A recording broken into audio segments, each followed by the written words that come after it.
It's been an event that's taken a long time, as well as it just happened in like weeks. We've been planning, our Black History Month speaker for months now, but for Bobby Seale to be able to come for, I believe it was for his fourth time, it's been like an amazing experience, especially since I've never seen anyone associated with the Black Panther Party.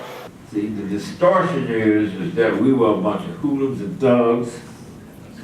Who's around, oh man, I got my shit. No, you could not get in my organization that way. Come around just cause you just get out of here. Either sit down and set up or get out of here. Boom, boom, boom. I say, brothers and sisters, I said, the increased amount of times in the area where you designated to sell Black Panther Party newspapers, I said, how many is in your group, brother? He said 6. I said, okay, that whole precinct area, that business district that you selling in, everybody is selling 100 newspapers each every night for a week, right? Right. I said, and whatever you guys are saying, the increased amount of times you sell that Black Panther Party newspaper, and of course, converse, not argue, not man, with brothers and sisters in the community about issues. You're decreasing the apathy and increasing the consciousness. Quantitative increase, quantitative decrease causes a qualitative leap of change. The quality is the conscious raising. That's where I was coming from with the Black Panther Party. What really stood out to me was how he encompassed so many different sects of being a political leader. He talked about health as a human right. He talked about the need for more Black women in political roles and how Black women need that support from our Black men. He talked about how it doesn't matter the color of your skin if you're willing to contribute to the cause, and the more the better, right?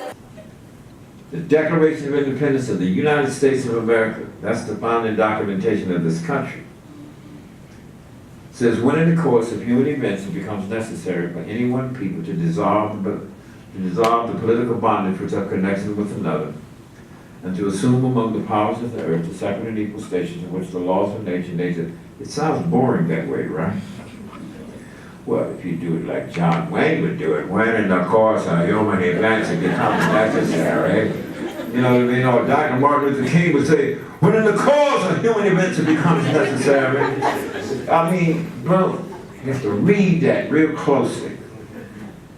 When in the course of human events it becomes necessary for any one people to dissolve the political bondage which are connected with another, and to assume among the powers of the earth the separate and equal station in which the laws of nature's God entitled them a decent respect to the opinions of humankind, dictating that you declare the causes which impel you to dissolve that political bondage.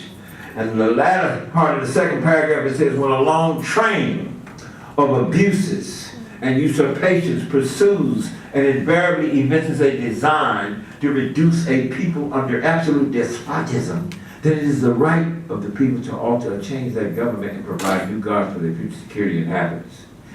This was the operating concept and basis of that 10-point platform and program of which was the foundation, documentation of beginning our organization, the Black Panther Party. If you read it, to right of the people to alter or change that government and provide new guards for their future security and happiness.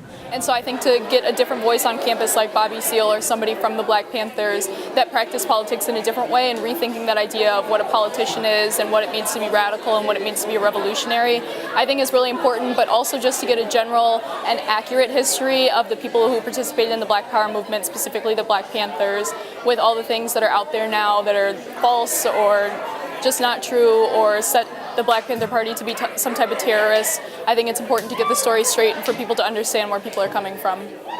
These were the days, I'm telling you could start a rally at the drop of a hat. It was something else. More. This one guy, he wasn't long haired, it's short hair, yellow t-shirt, jeans. He walks by me and I'm in the crowd. I could see the uniform officer at the back of the crowd trying to come through, but I turn around, he's grabbed my arm. You use obscene language. I said, man, get your goddamn hands off. And I cited the fact, the free speech movement, it went all the way to the Supreme Court. that we could use the four-letter word, free expression. But you used I says, fuck you.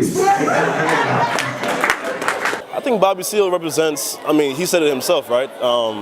It was a young person's organization, and it just caught the tailwinds of the time, and it grew into something much greater than I'm sure that he would even imagined. And so it gives maybe hope and maybe a guidepost for anybody else that might have an idea for starting an organization and having it be something bigger than what they even dreamed of. It's inspirational. Hey, I'm 82 years of age, you know, and I've lived a long time. My mama lived a long time. My great-grandmother lived 105, so maybe I'll get 105. But my point is, it's still about that struggle.